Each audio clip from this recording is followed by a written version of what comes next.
کہ جب آپ اس کو فالو کرنا شروع کرتے ہو یا اس کو ایکسپلور کرنا شروع کرتے ہو تو گویا اپنا ایمان آپ کا جاتا رہتا ہے کہ آپ اس علم کے ہو جاتے ہو. یہ اتنی گائیڈنس دیتا ہے, اتنی روشنی دیتا ہے, اتنی حقائق کھول دیتا ہے. ایک بات. دوسری بات, دنیا میں اس وقت روئے زمین پر ان علوم کو اتنا مین اسٹریم کیوں نہیں مانا جاتا, جیسے علم فلکیات ہے, علم یہ پامسٹری کا علم ہے, اور انرجی ہیلنگ ہے, ریکی, جتنے بھی اس ٹائپ کے علوم ہیں جو روحانی علوم کہلاتے ہیں کسی حد تک, یا نفسانی علوم ہیں, یا ادر دین مٹیریل سائنس کے جو علوم کہلاتے ہیں. دنیا میں دو قسم کے علوم پائے جاتے ہیں. ایک وہ جو مٹیریل سائنس کے زیر اثر میں آتے ہیں, جن کو ہم سائنٹیفک نالجز کہتے ہیں, جس میں آپ کی نارمل ہسٹری ہے, بیہیویئر ہے, سائیکالوجی ہے, سائیکیٹری ہے, فزکس, کیمسٹری, بایولوجی, ہسٹری, اس کی سب برانچز ہیں, مینجمنٹ ہے, بیہیویئرزم کی, سوشل سسٹم ہے, سیوکس ہے, ڈیموکریٹک انڈرسٹینڈنگ ہے. سارے قسم کے علوم جو ہم اس وقت ڈگریاں جو یونیورسٹیوں میں مل رہی ہیں, ایک تو یہ علوم پائے جاتے ہیں. ایک یہ علوم وہ ہوتے ہیں جو کہ کوانٹیفائبل ہیں اور اسٹیٹسٹکلی پروون ہیں, ان کی ہائپوتھیسس ٹیسٹ کی جا سکتی ہیں. دوسرے ٹائپ کے علوم جو پائے جاتے ہیں وہ کوانٹیفائبل نہیں ہوتے, وہ based on experience and understanding ہوتے ہیں, تجربات پر مبنی ہوتے ہیں, یا ان کی جو ماضی کی ایونٹ ہوئے ہوتے ہیں وہ ان کا کرنٹ سٹیٹس آئیڈینٹیفائی کرتے ہیں, اسٹیبلش کرتے ہیں, جن کو ہم سوڈو سائنسز بھی کہتے ہیں. وہ علوم جو کہ لیب میں ٹیسٹ نہیں کیے جا سکتے. جیسا مثال کے طور پہ علم فلکیات کو لے لیتے ہیں ہم. علم فلکیات میں چاند تاروں کی کیلکولیشن ہوتی ہے, بروجوں کی کیلکولیشن ہوتی ہے, انسان کی برتھ چارٹ بنایا جاتا ہے کہ وہ کیوں آیا دنیا میں, اس بہت ہر چیز اس سے ڈسکس کی جا سکتی ہے علم فلکیات کے اندر. تو اس کو آپ لیبارٹری میں تو ٹیسٹ نہیں کر سکتے. میں لیب میں چاند سورج رکھ کے تو آپ کا برتھ چارٹ نہیں بنا سکتا, اتنے بڑے میگنیٹیوڈ کے اوپر ہے. جیسے میں کہوں کہ جی اس سائن کے اندر پیدا ہونے والے تمام لوگ جو ہیں ان کو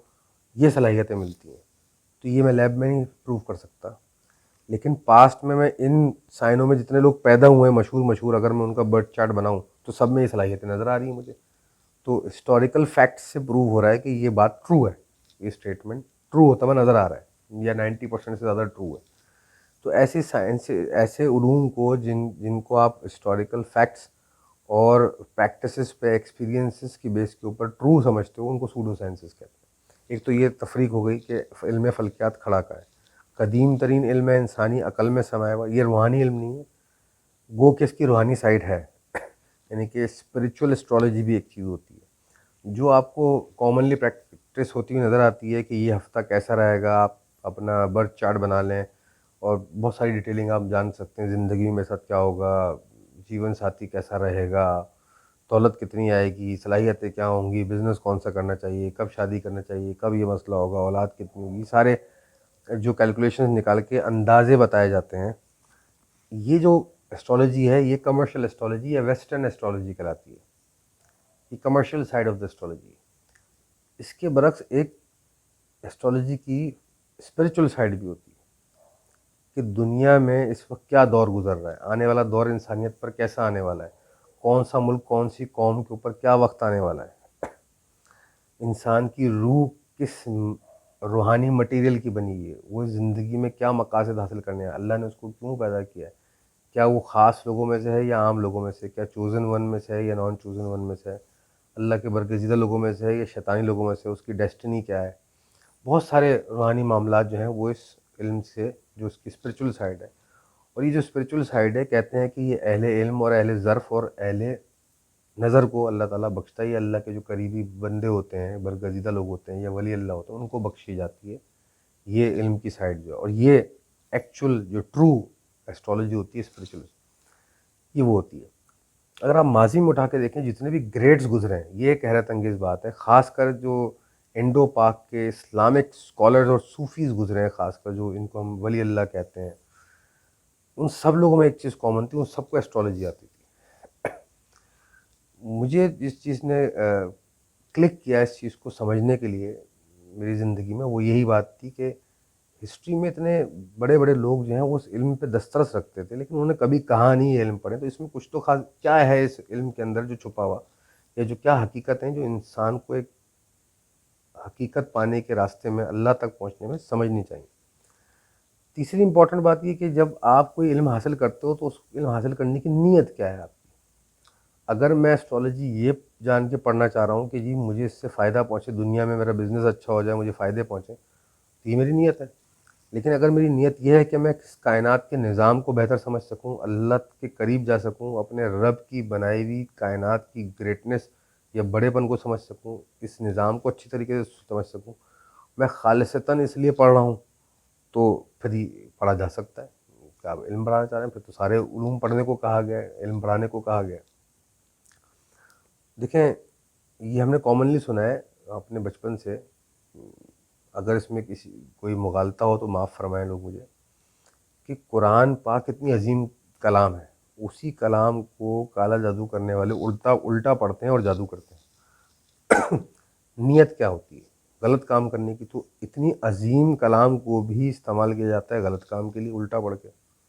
وہ ان کے طریقے مجھے میرے علم میں نہیں ہے، میں جو سنا ہے اور سمجھا ہے اور دیکھا ہے میں وہ اس کی روشنی میں عرض کر رہا ہوں کہ مجھے باوثوق ذرائع سے بتایا گیا جب میں نے ان چیزوں پر ریسرچ کی۔ تو نیت پہ دار و مدار ہوتا ہے کہ آپ کوئی بھی علم جو ہے اس کا استعمال کیا کرنے جا رہے ہیں۔ تو آپ کی اگر نیت صاف ہو تو آپ وہ علم اجازت دی جاتی ہے۔ ایک تو یہ گمراہی لوگوں میں دور ہونی چاہیے۔ عوام الناس تو اس نیت سے ہر چیز نہیں پڑتی کہ وہ رب تک رسائی حاصل کر سکے یا اپنی ذات کو بہتر بنا سکے، وہ نفس کے زیر اثر مفاد کے لیے حاصل کرتے ہیں وہ علوم یا اس کو فائدہ اٹھاتے ہیں۔ اس لیے جنرلی یہ اسٹیٹمنٹ ابھی بھی ٹرو ہے کہ ایسٹرالوجی ہر انسان کو نہیں پڑھنی چاہیے، ایسے علوم کے پیچھے نہیں بھاگنا چاہیے۔ لیکن دوسرے رخ پہ ہم نے یہ بھی ثابت کیا اور بتایا کہ جن لوگوں کو صحیح طلب ہو، صحیح تڑپ ہو، صحیح جستجو ہو، اور وہ کسی کی صحبت میں، کسی صحیح اہل ادب کی صحبت میں بیٹھ کے یہ علوم کو سمجھیں پڑھیں تو اس سے مستفید بھی ہو سکیں، اور یہ قرآن بھی یہ اشارے کر رہا ہے اور ہمارا دین بھی یہ کہتا ہے۔ چوتھی اور موسٹ امپورٹنٹ چیز، اب یہ علم فلکیات جو ہے اس کی حقیقت کیا ہے۔ کائنات کو اگر کوئی علم انسانی عقل میں سمانے والا بہترین طریقے سے سمجھا سکتا ہے انسان کو تو وہ یہ علم ہے۔ اتنا وسیع العرض علم اس وقت روح زمین پر نہیں ہے انسانی عقل میں سمانے والا۔ ہم یہ بات بار بار اس لیے بول رہے ہیں کہ انسانی عقل میں سمانے والا، کیونکہ بہت سارے علوم ایسے بھی ہیں جو انسانی عقل سے ماورا ہیں، جن کو ہم روحانی پیور روح کے علم کہتے ہیں، اور بہت سارے علوم اس سے بھی بلند ہیں جن کو ہم علم لدنی کہتے ہیں یا عطائی علم کہتے ہیں یا بیسٹورڈ نالج کہتے ہیں یا گرانٹڈ وزڈم کہتے ہیں۔ ہم جس کو چاہتے ہیں اپنے پاس سے علم عطا کرتے ہیں قرآن کی آیت۔ تو وہ جو اللہ کا عطا کیا ہوا علم ہے، وہ بہرحال وہ جو بھی علم ہے وہ بہت ہی گریٹ علم ہے اور اللہ کی طرف سے دیا گیا ہے، تو وہ سب سے بلند علم گویا وہی ہوگا انسانی عقل میں سمانے والا۔ تو لیکن ان سب علوم میں سے جو دنیاوی علوم میں اس میں سب سے زیادہ لاجیکل پلیٹ فارم پہ رہنے والا، کیلکولیشنز پہ رہنے والا جو علم پایا جاتا ہے وسیع العرض، اس سے بڑا علم نہیں ہے، وہ ہے ایسٹرالوجی، اور اس سے قدیم بھی کوئی نہیں، یہ بھی ہم نے آپ کو بتایا۔ تو اس کی حقیقت تو بہت بہت زیادہ کہہ لیجیے وسیع ہے۔ اگر آپ اس کو وتھ ٹرو نیت اینڈ ٹرو سپرویژن اور ٹرو انڈرسٹینڈنگ کے ساتھ پڑھیں تو بہت آپ کو فائدہ پہنچائے گا یہ۔ لیکن اگر آپ اس کو کسی بھی علم کو بدنیتی سے پڑھیں تو وہ فائدہ نہیں پہنچائے گا، آپ کی دنیا اور آخرت دونوں خراب کرے گا۔ تو بہرحال ہمارا کام تو دونوں رخوں کو بتا دینا۔ اب جو سننے والے ہیں اور جو سمجھدار لوگ ہیں اس سے مستفید ہوں اور وہ راہ اختیار کریں جو کہ ایک سچے مسلمان کی، صحیح سینسیبل انسان کی ہونا چاہیے۔ بالکل ٹھیک ہے، بہت بہت شکریہ پروفیسر صاحب، بہت ڈیٹیل میں آپ نے سمجھا دی دونوں سائڈس، کمرشل والی بھی اور ساتھ میں دوسری سائڈ بھی بتائی، اس کی اسپریچول سائڈ بھی ہوتی ہے۔ تو میرے خیال سے ناظرین کو بھی ایک نیا نظریہ ملے گا سوچنے کا اس بارے میں۔ دیکھیں لوگوں کو کامنلی ہم سے اکثر جن لوگوں کو آئیڈیا ہوتا ہے کہ ہمیں یہ علم کا اندازہ ہے تو لوگ خواہش ظاہر کرتے ہیں کہ ہمارا برتھ چارٹ بنا دیں۔ یہ علوم برتھ چارٹ بنا کر لوگوں کو امپریس کرنے کے لیے نہیں ہوتے، یہ علوم برتھ چارٹ بنا کر مجھے کیا مادی فائدہ، نفسانی فائدہ مل جائے گا اس لیے نہیں ہوتے۔ اگر کسی بھی علم کو انسان سیکھے تو خالصتاً اس نیت سے سیکھے کہ وہ بہتر انسان بن سکے اور اللہ کے قریب ہو سکے، تو وہ علم حاصل کرنا جو ہے وہ باعث فخر بھی ہوگا اور باعث فائدہ مند بھی ہوگا۔ علم کی محنت وصول ہو جاتی ہے بیسیکلی، یہ آپ کو دوسرا مطلب یہی ہے کہنا ہے۔ ٹھیک ہے، بہت بہت شکریہ پروفیسر صاحب، انشاءاللہ اسی طرح کا کوئی اور ٹاپک لے کے آتے ہیں، دیکھتے ہیں کیا ڈیمانڈ آتی ہے پبلک کی طرف سے، اگر اسی سے ریلیٹڈ کوئی ٹاپک آتا ہے تو اس پہ اگلی ویڈیو پھر میں ڈیمانڈ تو یہ ہے کہ